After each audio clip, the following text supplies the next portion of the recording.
In this video, I am going to provide you with some information about how you can build the foundation along with the plumbing drain line and how I connected it to the existing house for the 2 bathrooms that are going to be above the garage, along with the fact that you can see we have already removed the garage roof trusses. However, we have not removed the garage sheathing. I do not recommend doing that for the entire side. You're just going to want to remove what you need to so that we can take a look at the footing on the interior. And we needed to remove the 4x12 header and replace it with a 4x14. And I extended the length of it all the way over to here, and you will find out why in a few more videos, or once we get into the wall framing for the lower level. So we've demoed the garage roof so that we can remove some of the weight, because we're going to need to remove some of the dirt underneath both sides of the garage so that we can add concrete under the existing footings. Now keep in mind that this room addition was built in the early 1990s and that the building codes today might be different, especially in your area. This room addition was built in Southern California, and if you live in the Midwest, for example, you might not need this much stuff. And of course, the reason why I removed the roof sheathing was to provide you with a view of the interior footing that we're going to need to install so that we can support some of the existing roof that is going to be modified. And if you want to go back and take a look at the building plans, this area here is going to be for our stairs. And to get the necessary headroom, we're going to need to remove sections of the roof. And I believe our footing is going to be about 15 inches wide and about 18 inches deep, along with installing dowels into the existing slab. And I do have videos on that if you're looking for a little more information about doweling. Next up, let's go ahead and take a look at our plumbing pipe here. This is the existing plumbing drain pipe, and it's going to be at least 3 inches wide,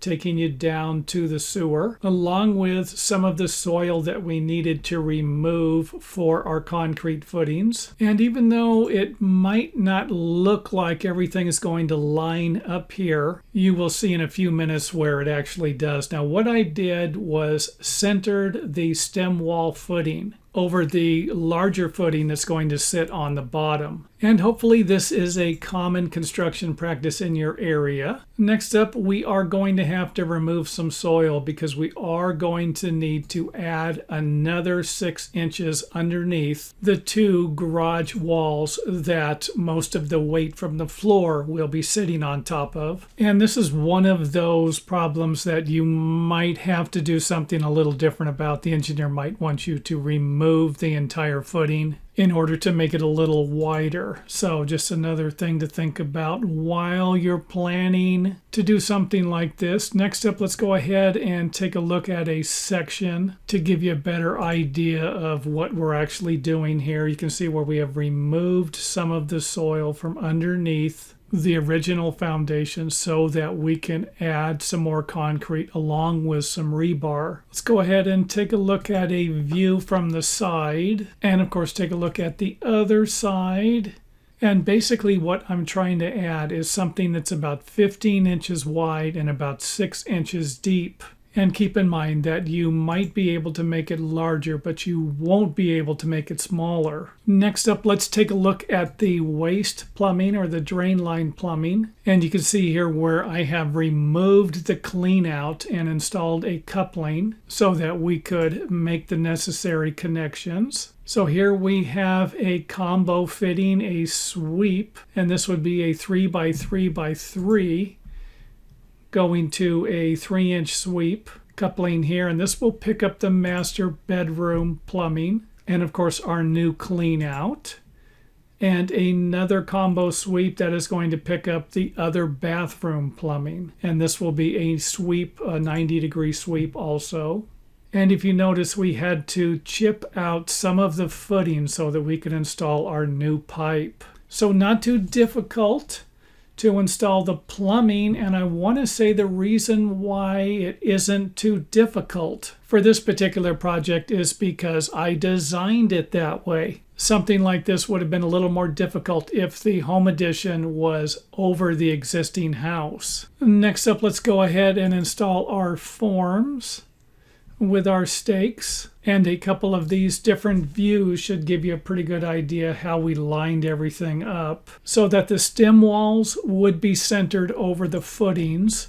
So this should all make sense here. Everything is lining up except for the fact that the footings here have been moved over. And I would imagine that you could backfill all of the plumbing drain line trenches after you have set your forms and double checked everything to make sure that they are located in the correct spots. Next up on the list, let's go ahead and install everything else we need, including our 6x6 wire mesh. However, we will be removing the wire mesh so that we can take a look at everything else, all of our rebar, anchor bolts, and hold down straps. Now, I'm guessing that some of you haven't ever seen these before. However, in the 1990s, maybe the late 1980s, they were pretty popular. And of course, we are going to need some dowels, whether they are going to be epoxied or simply driven into the concrete slab, to provide us with a nice connection to the existing house. And of course, another view of the anchor bolts and the lap for the rebar. And most of the time, the lap needs to be 40 times the diameter of the rebar.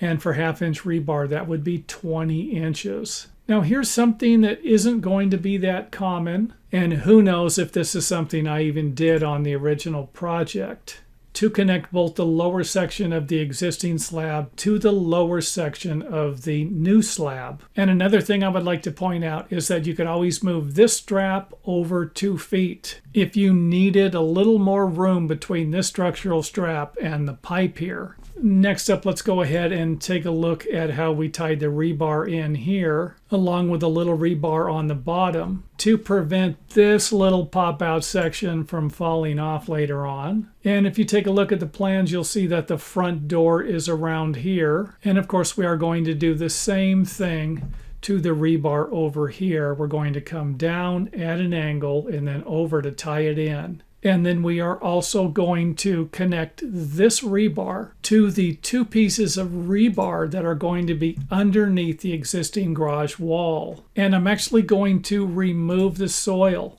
to provide you a better view. So again, our hold down strap over here, how we can form up this side, and then go ahead and take a look at this corner here along with our straps, our hold down straps, and then of course the middle support with our 2 straps, along with a different view of that from the other side. And then let's go ahead and pan away to give you a view of the entire area. Next up, let's go ahead and remove the soil and the forms so that we can take another look at the rebar here. And I'm not going to spend a lot of time on it, just kind of go through it here to provide you with a few more views of the rebar, the anchor bolts, and the straps that you might not be able to see with the soil and the forms in the way. So these anchor bolts are spaced 16 inches on center because this is going to be a structural shear wall. And as I mentioned earlier, you might not even need this depending upon where you're located. A view here of the rebar that we have bent to tie in the lower rebar. And even though I mentioned that I'm not sure that I did this on this particular project, I have done this before. So that might be something that will work on your project. And again, we are extending the rebar on both the upper and the lower into the pop-out section of the footing there. Basically the same thing over here, except for the rebar that we are going to use to connect into these 2 pieces of rebar. And you can see here how one of them is tying into the one on the left, the other one is tying into the one on the right. And as I mentioned earlier, you will have rebar underneath both of the garage footings. And I do have to say that with this software program, I can do this. This would be very difficult to do on a project where you would actually be doing the construction. So let's go ahead and wrap this video up by pouring the concrete. Kaboom, there it is.